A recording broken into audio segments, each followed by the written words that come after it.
ការងារបិទស្គុតបាញ់កាយការងារបាញ់កាយវាអត់ពិបាកបងប្អូនអ្វីដែលពិបាកនោះគឺបាញ់ឲ្យស្អាតហើយទៀតសោតគឺកាយមួយកន្លែងតម្រូវទៅតាម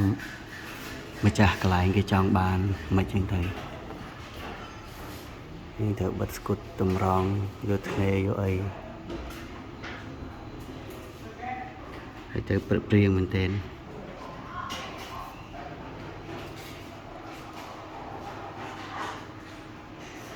បិទស្គុតក៏ទាមទារជំនាញត្រូវបិទឲ្យស្មើបិទឲ្យស្អាត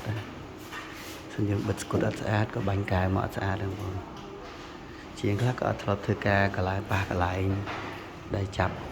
ខ្លាំងអញ្ចឹងក៏ទេថាបាច់បិទស្គុតទៅអីចឹងទៅតែស្ដាយបើបិទស្គុតគឺបាញ់អត់ស្អាតទេខ្ញុំថានិយាយ 100% ចឹងហ្មងហើយជាងពីណាមកធ្វើក៏ត្រូវតែបិទចឹង